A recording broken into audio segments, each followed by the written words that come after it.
আর আজ সব নজর ফলতার দিয়ে, কারণ আজকে ফলতার রেজাল্ট আউট এবং এই মুহূর্তে যে আপডেট, ফলতায় এগিয়ে বিজেপি প্রার্থী দেবাংশু পণ্ডা।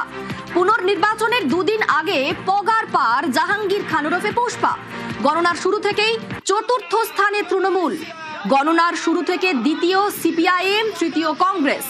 ভয়হীন ভোটে ফলতার রায়। নিউজ 18 বাংলায় ফলতার ফল সবার আগে। এবং এই ফলতায় আইন শৃঙ্খলা বজায় কড়া কমিশন, কাউন্টিং নিরাপত্তায় কোনো আপোষ নয়। আধার সেনার ঘেরাটোপে চলছে গণনা। ডায়মন্ড হারবারে গণনা কেন্দ্রে ড্রোনেও নজরদারি। আজকে কাউন্টিং, তবে কাউন্টিংয়েও দেখা নেই পুষ্পার।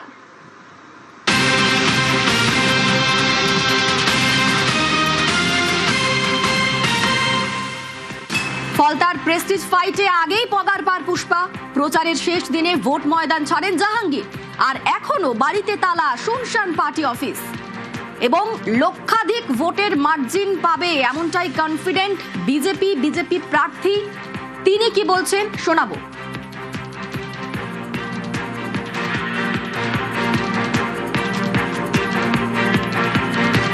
নজরদারিতে কাউন্টিং হবে। আমাদের যারা কর্মী আছে সবার কাছে অনুরোধ, এলাকায় যেন কোনো রকম কোনো বিশৃঙ্খলা সৃষ্টি না হয় এবং যারা করতে যাবে তাদেরও করতে দেবেন না, যাতে এলাকায় শান্তি শৃঙ্খলা বজায় থাকে সে ব্যাপারে দেখবেন। আর আজকের কোনো বিজয় মিছিল বা কোনো রকম কিছু হবে না, এটা সম্পূর্ণ রাজ্য থেকে নির্দেশ। যারা করার উদ্যোগ নিয়েছেন বা যারা করবেন ভেবেছেন সেগুলো সব বন্ধ থাকবে। আজকে আমাদের তো টার্গেট রয়েছে 1 লাখের উপরে, এবার দেখা যায় কত।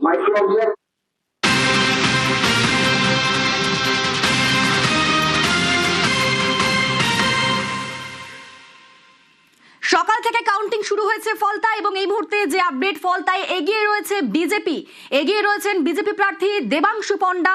সেখানকার সামগ্রিক ছবি আমরা দেখবো। আমাদের সঙ্গে সেখান থেকে সরাসরি রয়েছেন প্রতিনিধি আনিসুদ্দিন।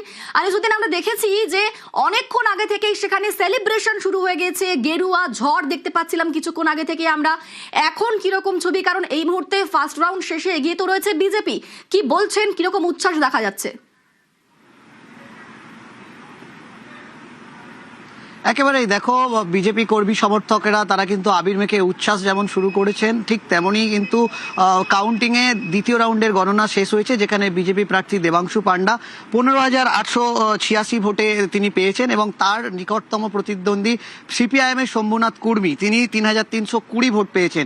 উল্লেখযোগ্যভাবে দ্বিতীয় স্থানে উঠে এসেছেন সিপিআইএম প্রার্থী এবং তৃতীয় স্থানে রয়েছে কংগ্রেস প্রার্থী আব্দুর রাজ্জাক মোল্লা এবং একেবারেই চতুর্থ স্থানে তৃণমূল প্রার্থী। ওকে জানিয়ে রাখবো যে দ্বিতীয় রাউন্ডের গণনা শেষ হয়েছে, মোট 21 রাউন্ডের গণনা হবে এবং 19টি টেবিলে এই গণনা প্রক্রিয়া চলছে। এবং যখনই গণনা কেন্দ্রে ঢোকার আগেই কিন্তু বিজেপি প্রার্থীর সঙ্গে আমাদের কথা হয়, তিনি জানিয়েছেন যে লক্ষাধিক ভোটে তিনি জয়লাভ করবেন এবং তার আগেই দ্বিতীয় রাউন্ডের এই যে গণনা, সেখানে প্রায় তিনি 12,000-এর বেশি ভোটে তিনি লিড করছেন এবং আর একেবারে 19 রাউন্ডের গণনা বাকি রয়েছে। তবে ভোটের এই রেজাল্টের খবর আসার পরেই কিন্তু ফলতা জুড়ে যেমন কর্মী সমর্থকদের উচ্ছ্বাস রয়েছে, তেমন কিন্তু ভোট গণনা কেন্দ্রের বাইরে বিজেপি কর্মী সমর্থকেরা তারা আবির মেখে উচ্ছ্বাসে মেতেছেন। একেবারেই সেই ছবিটি দেখা যাচ্ছে, সেলিব্রেশন দেখা যাচ্ছে আজকে, রীতিমতো গেরুয়া ঝড়। অনেকক্ষণ আগে থেকে এই সেলিব্রেশন শুরু হয়ে গিয়েছে। তবে যদি এর আগের ছবিটা একবার দেখাই, 29শে এপ্রিল ফলতার ভোট, সেখানে অভিযোগের পাহাড়। কোথাও ইভিএম এ বিজেপির নামের পাশে সেলোটেপ, কোথাও বোতামে আতর, কোথাও আবার গোপন ক্যামেরায় বুথে নজরদারি। ফলতার ভোটে অভিযোগের পাহাড়, তারপর পুনর্নির্বাচন, আর আজ ফলের অপেক্ষা।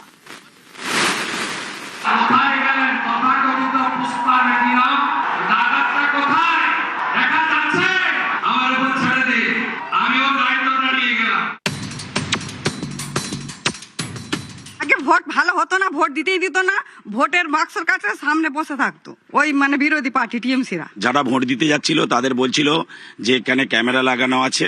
তা 2-3 জন ভোট দিয়ে আসার পরে যখন বাইরে বেরিয়েছে, তাদের সঙ্গে সঙ্গে তারা মোবাইলে দেখেছে যে ইনি বিজেপিতে ভোট দিয়েছে। তাদের ওখানে ওরা একটা বুথ করেছিল, সেই বুথের কাছে 2-3 জনকে মারধর করে। ভোট গণনার পরে পোস্টপল ফাইলিং হয়েছিল মল্লিকপুরে, অন্তত 6-8টা দোকান ভাঙচুর করে বন্ধ করে দেয়। তার মধ্যে আমার ছিল, বন্ধ করে দিয়েছিল মারধর করে। আমি 1 সপ্তাহ উঠতে পারিনি। টেপটা ইভিএম মেশিনে বিজেপি যে সুইচ, সেই সুইচে লাগানো ছিল এবং স্কেল দেওয়া ছিল, স্কেল দিয়ে টেপ মারা ছিল। স্কেল দিয়ে টেপ মারা ছিল সুইচের ওপর, যেন না কেউ টিপলে ভোট যেন না হয়। বুথের একেবারে কিছুটা দূরেই এই যে জায়গা আপনারা দেখতে পাচ্ছেন যে বাঁশ দিয়ে অস্থায়ী একটা ঘর এখানে তৈরি রয়েছে, আমরা দেখাতে পারছি আপনাদের। এই যে ঘর, সেই ঘর থেকে বসেই তৃণমূল কংগ্রেসের নেতারা নজরদারি চালাতো, এমনটাই কিন্তু গ্রামের মানুষজন তারা অভিযোগ করছেন। কি নজরদারি চালাতেন?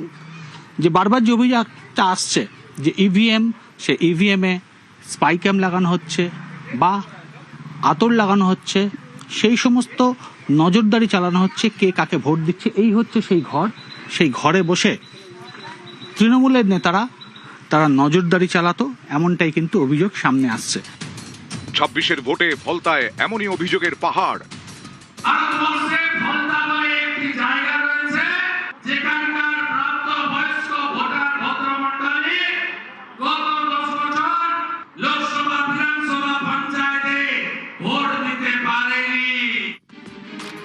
ছাব্বিশের বিধানসভা ভোটে মূলত 3 ধরনের অভিযোগ ওঠে ফলতা থেকে।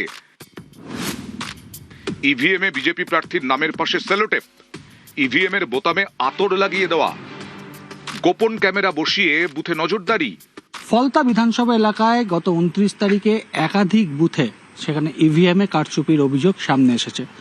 তার মধ্যে অন্যতম আরও একটি বুথ, সেটা হচ্ছে রামগড় হাট অবৈতনিক প্রাথমিক বিদ্যালয়। এখানেও যে 2টি বুথ রয়েছে সেখানে ইভিএমে টেপ লাগানো ছিল।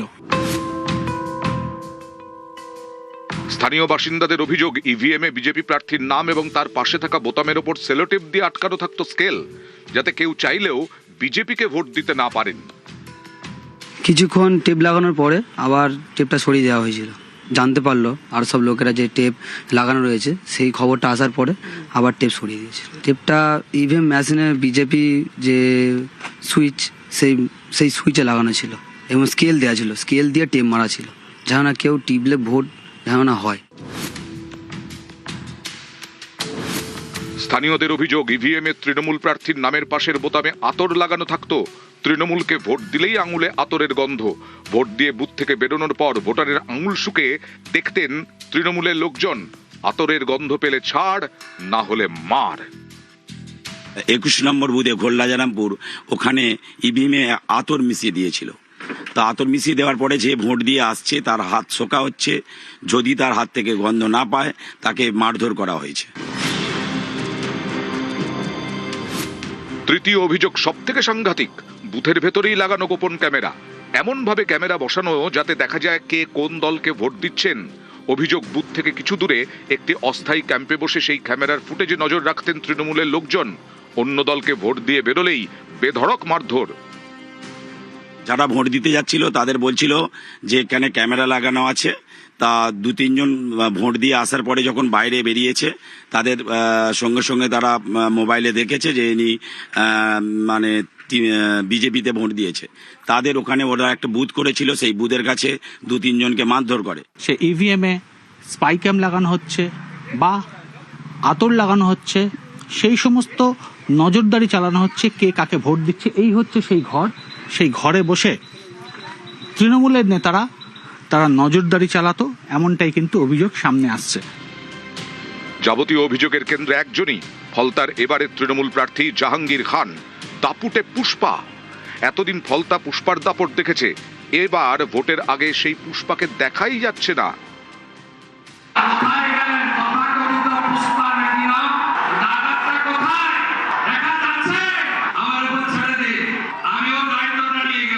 না, দেখা যায়নি, তাদের খুঁজেই পাওয়া যায় না, তারা সব পালিয়েছে ভয়ে। হিন্দু এলাকাগুলোতে যাওয়া হতো, গিয়ে সেখানে মা বোনেদের কাছ থেকে, ভাইদের কাছ থেকে, দাদাদের কাছ থেকে, এদের কাছ থেকে সব ভোটার কার্ড, আধার কার্ড কেড়ে নেওয়া হতো, এবং যাতে তারা কেউ ভোট না দিতে পারে। এবং হিন্দু এলাকায় এরকম প্রচুর মানুষজন আছে যারা হচ্ছে ভোটার কার্ড, আধার কার্ড কেড়ে নেওয়ার জন্য তারা ভোট দিতে পারেনি। সেইগুলো এবার আর হবে না। এবার সাধারণ মানুষ এবার ভোট দেবে। 1 থেকে 1.5 লাখ ভোটে ভারতীয় জনতা পার্টি জিতবে। ভয়ের অতীতকে পেছনে ফেলে ভরসার পথে এগোচ্ছে ফলতা। রাজ্যে রাজনৈতিক পালাবদলের সঙ্গে সঙ্গে অনেক বিধানসভাতেই রাজনৈতিক সমীকরণও বদলে গিয়েছে, এমনটাই মনে করছে বিশেষজ্ঞ মহল। কিন্তু আগামী ফলতা নির্বাচনে ফলাফলে শেষ পর্যন্ত কে শেষ হাসি আছে তার উত্তর দেবে সময়। ক্যামেরায় কাঞ্চনের সঙ্গে আনিসুদ্দিন মোল্লা ও ভেঙ্কটেশ্বর লাহিড়ী, নিউজ 18 বাংলা, ফলতা, দক্ষিণ 24 পরগনা। কাল ফের সচিবদের সঙ্গে বৈঠকে মুখ্যমন্ত্রী, সব দফতরের সচিবদের নিয়ে ফের বৈঠক, একাধিক প্রকল্পের রূপায়ণ নিয়ে আলোচনা বৈঠকে। বিজেপির সংকল্পপত্রে ঘোষিত প্রকল্প চালুর উদ্যোগ, 1 জুন থেকে প্রকল্পের কাজ শুরুর টার্গেট। মন্ত্রিসভার পর সচিবদের সঙ্গে আলোচনায় শুভেন্দু অধিকারী। আমাদের সঙ্গে সোমরাজ রয়েছেন প্রতিনিধি। সোমরাজ, মূলত কোন কোন বিষয়গুলো নিয়ে আলোচনা হবে এই বৈঠকে? দেখো, তুমি জানো যে 1 জুন থেকে একাধিক প্রকল্প কার্যকরী হতে চলেছে। অন্নপূর্ণা ভান্ডার থেকে শুরু করে বিনামূল্যে মহিলাদের সরকারি বাসে যাতায়াতের পরিষেবা সহ কেন্দ্রীয় সরকারের যে একাধিক প্রকল্প যা ইতিমধ্যে কার্যকরী হয়েছে সেই প্রকল্পগুলি বাস্তবায়ন হচ্ছে। মূলত 1 জুন থেকে বিজেপি সংকল্পপত্রে দেওয়া অনুযায়ী একাধিক প্রকল্প কার্যকরী হতে চলেছে, তা নিয়ে মূলত পর্যালোচনা করা হবে এই বৈঠকে বলে মনে করা হচ্ছে। পাশাপাশি বিভিন্ন যে কেন্দ্রীয় প্রকল্প কার্যকরী হচ্ছে, আজকে তুমি দেখেছো স্কুল শিক্ষা থেকে শুরু করে উচ্চশিক্ষা, এমনকি স্বাস্থ্য, বিভিন্ন দপ্তরে একাধিক কেন্দ্রীয় প্রকল্প কার্যকরী করা হচ্ছে, তা নিয়েও মূলত পর্যালোচনা করা হবে। এবং তৃতীয়ত, বিভিন্ন দপ্তরে যে উন্নয়নমূলক প্রকল্পগুলি রয়েছে সেই উন্নয়নমূলক প্রকল্পগুলি নিয়েও পর্যালোচনা হবে। আগামীকাল দুপুর 12টার সময় মুখ্যমন্ত্রী শুভেন্দু অধিকারী বিভিন্ন দপ্তরের সচিবদের নিয়ে এই পর্যালোচনা বৈঠক করবেন। নবান্ন সভাঘরে এই বৈঠক হবে। ইতিমধ্যেই সচিবদেরকে বিশেষভাবে নির্দেশিকা পাঠিয়ে দেওয়া হয়েছে। মূলত রিভিউ বৈঠক করবেন মুখ্যমন্ত্রী শুভেন্দু অধিকারী। তুমি দেখেছো যে মুখ্যমন্ত্রী হিসাবে শপথ নেওয়ার পর শুভেন্দু অধিকারী এখনো পর্যন্ত 2 বার সচিবদের নিয়ে বৈঠক করেছেন। বৈঠকে একাধিক গুরুত্বপূর্ণ নির্দেশ দিয়েছেন, বিশেষ করে কেন্দ্রীয় প্রকল্প কার্যকরী নিয়ে লক্ষ্যমাত্রা দিয়ে দিয়েছেন।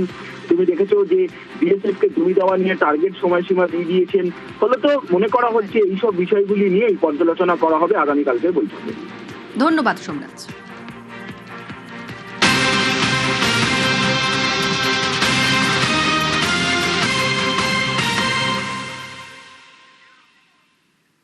তিলজলায় বেআইনি নির্মাণে ফের অ্যাকশন, বেআইনি বাড়ি ভাঙছে কলকাতা পুরসভা। 2টি 7তলা বাড়ির বেআইনি নির্মাণ, নোটিশের পর আজ ভাঙার কাজ শুরু। আমরা দেখেছি যে অবৈধ নির্মাণে জিরো টলারেন্স নীতি নিয়েছে বিজেপির সরকার। বিশেষ করে তিলজলায় যে অগ্নিকাণ্ডের ঘটনা, তারপরে একেবারে সমস্ত অবৈধ নির্মাণ ভাঙার নির্দেশ দেওয়া হচ্ছে। আর এবার আরো একবার বেআইনি নির্মাণে ফের অ্যাকশন, বেআইনি বাড়ি ভাঙছে কলকাতা পুরসভা। 2টি 7তলা বাড়ির বেআইনি নির্মাণ।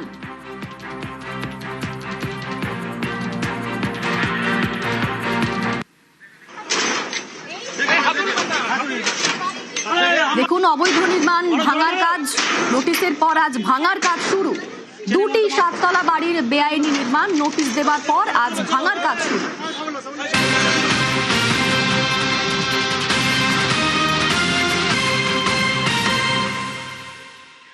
এই মুহূর্তে সেখান থেকে আমাদের সঙ্গে রয়েছেন প্রতিনিধি সুদীপ্ত। সুদীপ্ত, নোটিশ দেওয়া হয়েছিল, আজ ভাঙার কাজ শুরু, কিভাবে কাজ হচ্ছে ছবিটা যদি দেখাবে একবার।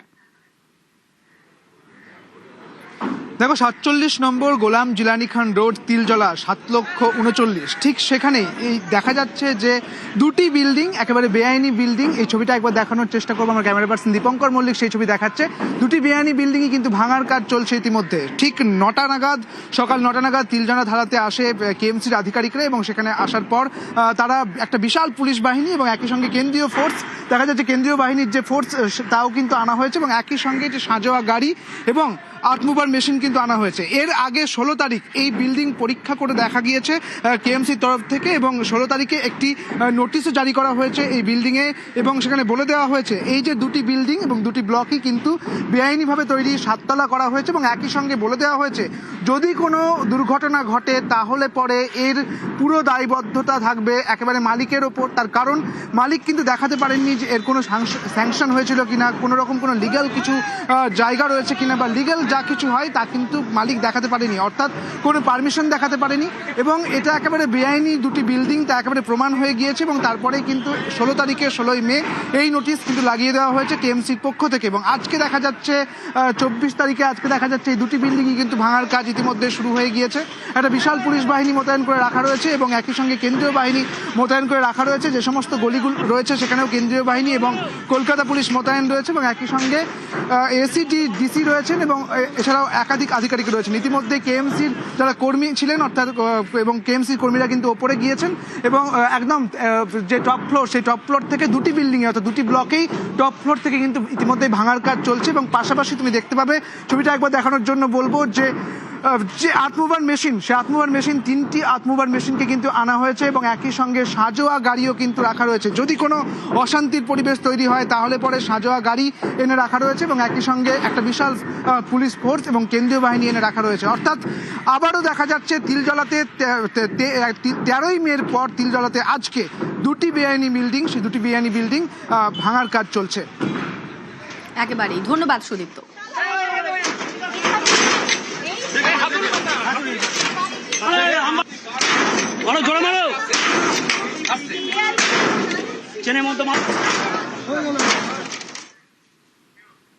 পুরসভার ফাইল পাচারের অভিযোগ, ট্রেজারি বিল্ডিং এ বস্তা বস্তা পুরসভার ফাইল লোপাটের অভিযোগ সন্তোষ পাঠকের। বিজেপি কাউন্সিলরের অভিযোগ খারিজ পুরসভার। পুরসভার ফাইল পাচারের অভিযোগ, ট্রেজারি বিল্ডিং এ বস্তা বস্তা পুরসভার ফাইল লোপাটের অভিযোগ সন্তোষ পাঠকের। বিজেপি কাউন্সিলরের অভিযোগ খারিজ পুরসভার।